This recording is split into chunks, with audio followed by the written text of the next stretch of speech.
নমস্কার বন্ধু, Malay Mukhopadhyay, confederation of state government employees. বন্ধু, গতকাল বহু প্রতীক্ষিত কাঙ্ক্ষিত বলুন যে বাজেট ঘোষণা হলো। স্বাভাবিকভাবে আমরা যেহেতু সরকারি কর্মচারী, আমাদের ধ্যান থাকে বেতন, পেনশন, ভাতা, ডিএ, বেতন কমিশন ইত্যাদি বিষয়ক। বিগত 1 জুন মাননীয় মুখ্যমন্ত্রীর সঙ্গে আমরা একটা বৈঠকে বসেছিলাম। সেক্ষেত্রে তিনি যে বার্তাটা দিয়েছিলেন যে বকেয়া ডিএর একটা বড় অংশ 22 তারিখ অর্থাৎ গতকাল ঘোষণা হতে চলেছে এবং বেতন কমিশন 1 জানুয়ারি 2027 থেকেই লাগু করা হবে। তা আমরা দেখলাম যে গতকাল 20% ডিএ ঘোষণা করা হয়েছে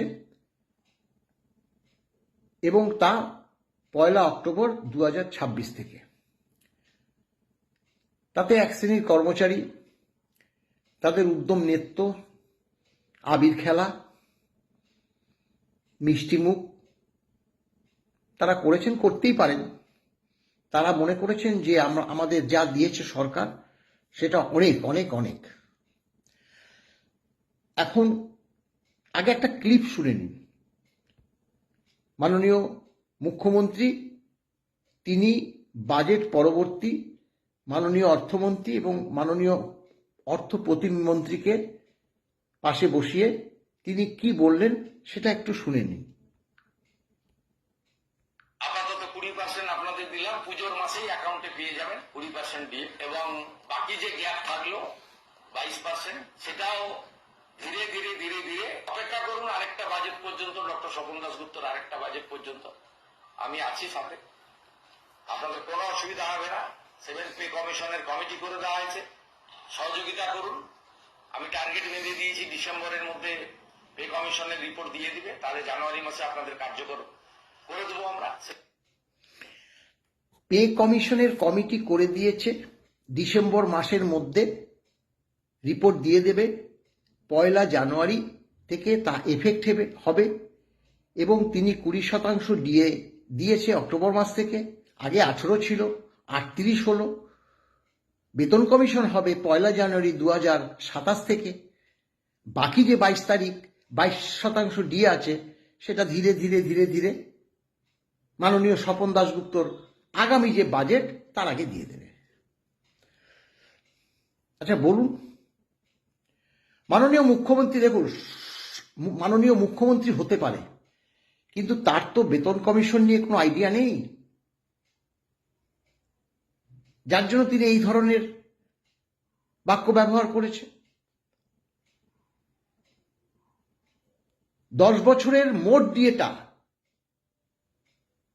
সেটা পরবর্তী বেতন কমিশনে বেতনের সঙ্গে সংযুক্ত হয়ে নয়া বেতন হয়। এটা আমরা বহুবার বলেছি। কেন্দ্রীয় সরকারের আজকে 60% ডিএ শেষ হয়েছে 7ম বেতন কমিশন, তাই তাদের 8ম বেতন কমিশনের জন্য বেতন কমিশন গঠন তো বহুভাগেই হয়ে গেছে। চেয়ারম্যান নিযুক্ত হয়ে এখন তারা বিভিন্ন রাজ্যে ঘুরে বেড়াচ্ছে কেন্দ্রীয় সরকারি কর্মচারীদের কাছ থেকে মেমোরেন্ডাম জমা নিতে এবং তাদের শুনানি করার জন্য। এটা আপনারা নিশ্চয়ই শুনেছেন। আর আমাদের কবে নোটিফিকেশন জারি হলো, কবে চেয়ারম্যান মেম্বার হলো, টার্মস অ্যান্ড কন্ডিশন কি, ডিসেম্বর মধ্যে রিপোর্ট দিয়ে দেবে, 6 মাসের মধ্যে রিপোর্ট দিয়ে দেবে। 1 জানুয়ারি থেকে এফেক্ট হবে। আবার 22% ডিএ বাকি থাকবে, সেটা দেবে পরের বাজেটে। এ তো হজবরল। 60% যতক্ষণ না আমাদের ডিএ হবে ততক্ষণ মার্চটা হবে কিভাবে, নয়া বেতন হবে কিভাবে? কোনো বন্ধুর যদি জানা থাকে একটু জানাবেন দয়া করে।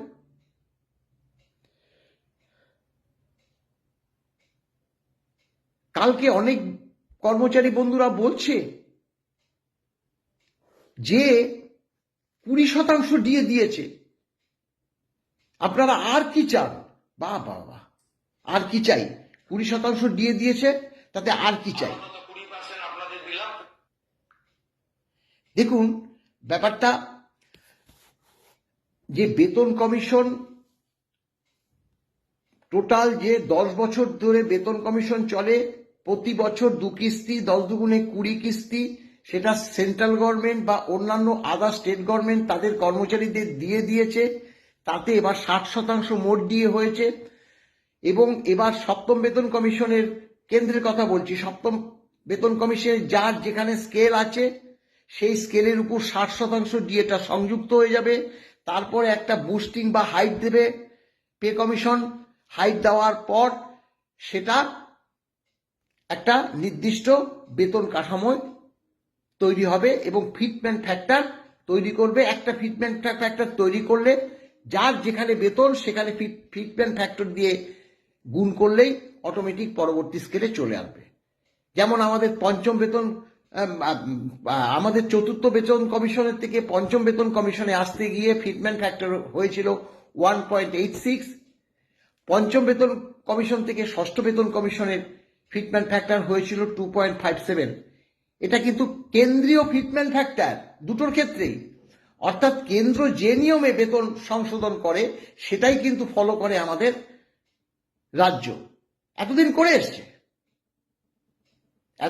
এসছে। এখন ব্যাপারটা হলো, আবার এখানে প্রশ্ন উঠেছে যে 20% দিয়ে দিয়েছে। আগের কোন গভর্নমেন্ট কি দিয়ে দিয়েছে 20%? বলছে, প্রশ্ন করছে আমাদের। আচ্ছা দেখুন, এই তৃণমূল সরকারই 1/1/19-এ 25% দিয়ে একবারে দিয়েছে।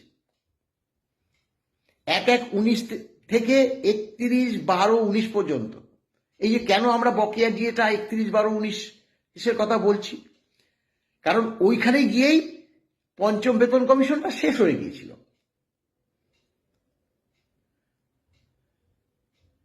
তাই ওই যে আমরা 1/1/19 থেকে 25% 100 ছিল, তার সঙ্গে 25 যোগ হয়েছে, সেই 125% দিয়ে আমাদের পরবর্তী বেতন কমিশনে সংযুক্ত হয়ে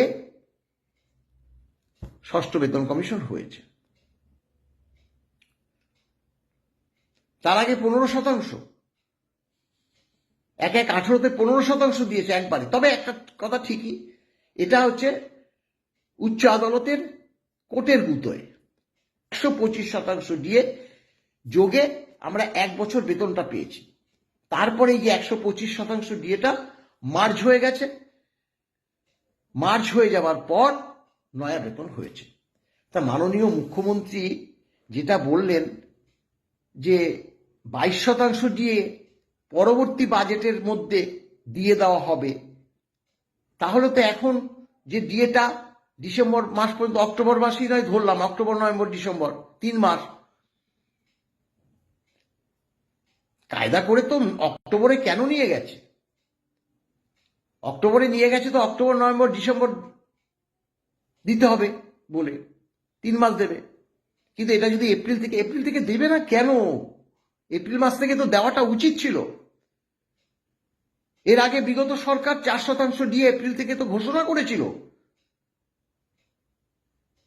সরকার তো কন্টিনিউয়াস প্রসেস। তাহলে এই যে 4% এপ্রিল মাসে তার তো দেওয়ার কথা ছিল, সেটাও তো দিল না। এটাও তো তিনি বলতে পারছেন যে 4% দিয়ে বিগত সরকার ঘোষণা করেছিল, আপনারা পাননি, 4% দিয়ে এপ্রিল থেকে দেওয়া হবে, আর বাকি 20% বা ঠিক আছে 16%ই ধরলাম অক্টোবর মাস থেকে দেওয়া হবে। নিজের পক্ষে এইটুকু তো বলতে পারতো, কই বললো না তো। তাহলে আমরা এই সরকারের কাছ থেকে কি আশাটা করব? সরকার ক্ষমতায় আসলো 9 তারিখে, মে মাসের 9 তারিখে শপথ গ্রহণ হয়েছে। তাহলে May June July August September আমরা 5 মাস একদম খালি হাতে, অর্থাৎ বিনা ডিএতে বেতন পাবো। বিনা ডিএতে বেতন পাবো। একটা সরকার প্রতিষ্ঠা হয়েছে, তবু আমরা অভিনন্দন জানাবো, তবু আমরা মিষ্টি খাবো, আবির খেলবো।